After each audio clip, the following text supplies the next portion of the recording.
என்னப்பா சொல்ற? என்னப்பா சொல்ற சிவா? அப்படின்னு அன்னபூரணி கதறி கதறி துடிச்சு சிவா கால்லையும் சிந்து கால்லையும் விழுந்து மன்னிப்பு கேட்குற ப்ரொடிக்ஷனை தாங்க நம்ம பார்க்க போகிறோம். அன்பான இனிய உறவுகளுக்கு வணக்கங்க.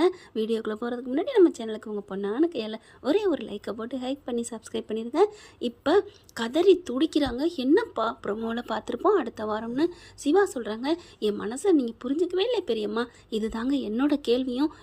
இந்த சீரியலை பொறுத்த வரைக்கும் பயங்கரமான பில்லி இப்போதைக்குன்னா அது அன்னபூரணி தான் நம்ம சொல்லிக்கிட்டே இருந்தோம். ஏன்னா அன்னைக்கு தாலி கட்டலைன்னு சிவா கதறையில் நீ கட்டினாடா இந்த சிவா சிந்து சொல்லிட்டாடா அப்படின்னு தாலியை கட்டுடா போடிடா அப்படின்னு சொல்லி கட்ட வச்சுட்டு இன்னைக்கு அதுக்கு ரெண்டும் ஒட்டிக்கிருச்சுங்க.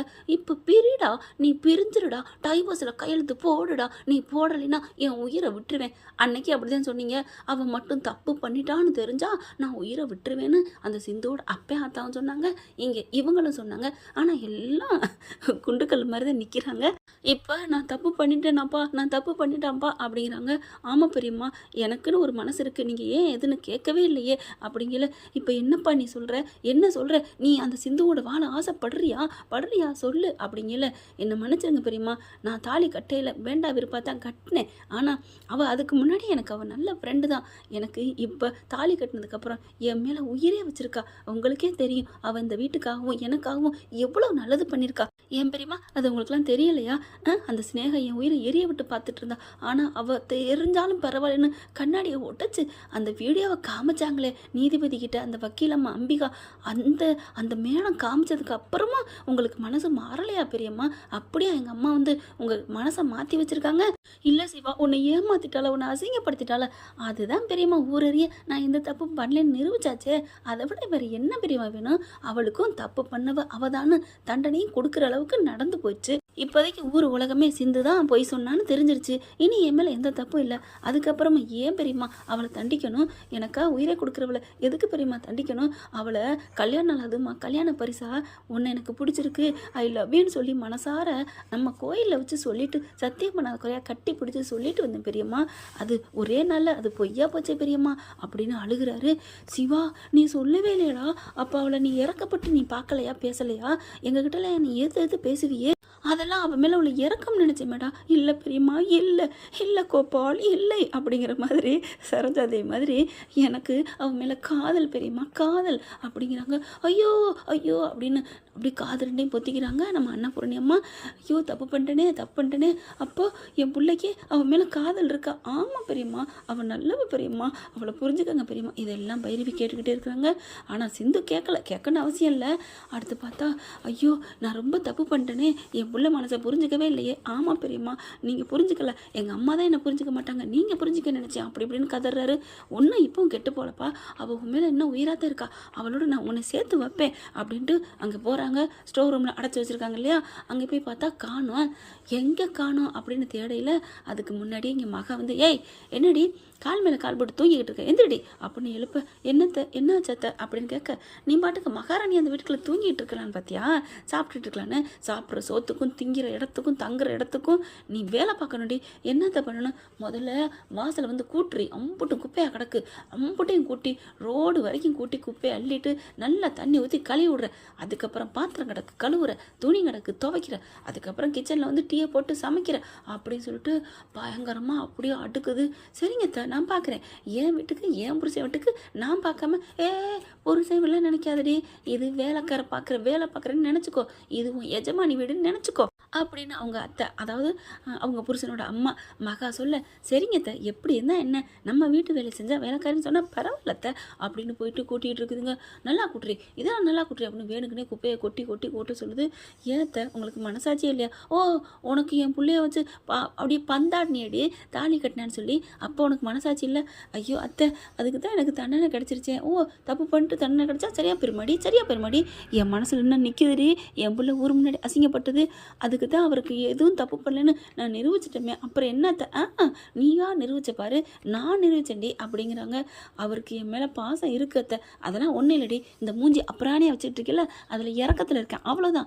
இறக்கப்பட்ட மனசுங்கிறதுனால நீ நல்லா ஈஸியாக பந்தாடிக்கிட்டு இருக்க, கூட்டுறி அப்படின்னு சொல்லி கூட்ட வைக்குதுங்க. ஃபுல்லாக அங்கே எது கூட்டிகிட்டு இருக்கல, இடுப்பே ஒடியுது அந்த பிள்ளைக்கு. வர்றாங்க, இங்கே வந்தோன்னு பார்க்குறாங்க அன்னபூரணியும் சிவாவும். என்னக்கா இவளே நீங்கள் வந்து பார்க்குறீங்க, அவள் கூட்டட்டும், இங்கே தங்குறாள திங்கிறாள், அதுக்கு தான் நீ வாயை மூடுமாக்கா அப்படிங்கிறாங்க. என்னத்த இவன் எதுவும் சொல்லிட்டானா, என்னக்கா இவன் எதுவும் சொல்லிட்டானா அப்படின்னு சொல்லி துடிக்குது. அம்மா நீங்கள் பேசாமல் இருங்கம்மா அப்படிங்கல. சிந்து அப்படின்னு அன்னபூர்ணி கூப்பிட படார்னு அப்படியே கூட்டுறதை போட்டுட்டு அத்தை என்னத்தை அப்படின்னு ஓடி வருது. வான்னு கூட கூப்பிடல, மாட்டுக்குட்டி மாதிரி கண்ணுக்குட்டி மாதிரி ஓடி வரா பாரு அப்படின்னு நினைக்கிறாரு சிவா. அப்படி அத்தை அத்தை என்னத்தை இதெல்லாம் யார் கூட்டினது, எல்லாம் நான் தான் அத்தை, இதில் என்னத்த இருக்குது, நம்ம விட நான் கூட்டுறேன். அப்படியே மகாவை பார்க்குறாங்க. என்னக்கா என்ன பார்க்குறீங்க, இது நீ தானே கூட்ட சொன்னது, அப்புறம் அவள் கூட்ட வேணாமா என்ன, பாத்தியா ஒன்று அவள் காட்டியே கொடுக்கல. மகா பார்க்குது. என்னக்கா ட்ரெயின் தண்டவாளம் தாண்டி வேறு ரூட்டுக்கு போகிற மாதிரி இருக்குது, வேறு ரூட்டுக்கெலாம் போகலை, அதுக்குள்ளே தான் போயிட்டுருக்கு, இங்கே பாரு இங்கே வா அப்படின்னு சிந்துவை கூப்பிட. அத்தை என்னத்தை இனிமேல் இந்த மாதிரிலாம் வேலை பார்க்காத, நீ வீட்டுக்குள்ள வா அப்படின்னு கூப்பிட்றாங்க. எதுக்குத்த நீ வா, மொதல் ஸ்டோர் ரூம்லாம் இருக்க வேணாம், நான் கூப்பிட்றேன், நீ சொன்னில்ல என் அத்தை என்னை கூப்பிடுவான்னு, அந்த காலம் நேரம் வந்துருச்சு, வா நான் உன்னை மருமகளேன்னு ஆசையாக கூப்பிட்றேன் அப்படின்ட்டு வேகமாக அவங்க பொண்ணை கூப்பிட்றாங்க. அதாவது சிவா தங்கச்சியை போய் ஆரத்தி எடுத்து கூப்பிட்டு வாமா, கரைச்சிட்டு வாமா அப்படின்னு சொல்ல, சரிங்க பெரியம்மா அப்படின்னு கரைச்சி எடுத்துகிட்டு வருது. அப்படியே சிவாவுக்கு சந்தோஷம் இருக்கே இல்லையோ, ஆரம்பத்துக்கு அவ்வளோ சந்தோஷம். பைரவி எல்லாத்தையும் கேட்டுட்டு 2 பேரும் ஒன்று சேர்றாங்கங்கிறதுனால ஓரளவுக்கு பேசாமல் இருக்காங்க. அதுக்கப்புறம் சிந்துவுக்கு அன்னபூர்ணி ஆரத்தி எடுக்குது. நீ வா வீட்டுக்குள்ள அப்படின்னு சொல்ல, அத்தை என்னத்தை என்னை மன்னிச்சிட்டிங்களா, என்னை ஏற்றுக்கிட்டீங்களா, இங்கே பாரு உன்னை மன்னிக்கிறதும் ஏற்றுக்கிறதும் என் கையில் இல்லை, என்னமோ அன்னைக்கு நடந்துருச்சு, தாலி கட்டுன்னு சொல்லி அவனை கட்ட வச்சுட்டேன், ஆனால் இப்போ அவன் மனசு முழுக்க நீ தான் இருக்கேன்னு இப்போ அடித்து ஆணித்தரமாக பேசிட்டான் அப்படின்னு. டாக்டரு எந்த வாழ்க்கையில் வசந்தம் வீச வந்த மன்னவனே அப்படிங்கிற மாதிரி பார்க்குறாங்க. அப்படியே பார்த்தோன்னே பேசாமல் இருன்னு கண்ணை அப்படி மூடி திறக்கிறாரு. அட்ரா நம்ம தம்பி சூப்பராக சைட் அடிக்கிறானே இவ்வளோ பேருக்கு மத்தியிலன்னு ஆரம்பம் நினைக்க அப்படின்னு முறைக்குது. நீ எப்போ பாரு முறைச்சிட்டே இரு உன்னையும் இந்த மாதிரி ஏற்றுக்க வைக்கிறேன், பிடிக்காமல் தாலி கட்டிட்டும் இப்போ ஏற்றுக்கிட்டேன் பார்த்தியா, அது எங்கள் அக்கா திறமையாக பண்ணியிருக்கிறா, அன்பை காமிச்சிருக்கா. ஓ இப்போ மட்டும் அக்காவோ, சரி சிந்து திறமையாக காமிச்சிருக்கா அவன் அன்பை, போதுமா அப்படின்னு பயிரை சொல்ல, அதானே கொஞ்சமாவது ஒத்துக்கிட்டாதான் கிரீட இறங்கிருமே, அதே மாதிரி நானும் பண்ணுவேன், உன்னை காதலிக்கிறேன் ஆரம்பம் அப்படின்னு உன் வாயில சொல்ல வைப்பேன், அதையும் பார்க்கலாம் அப்படின்னு இருக்கல. அங்கே கவனி அப்படின்னு பார்க்குறாங்க.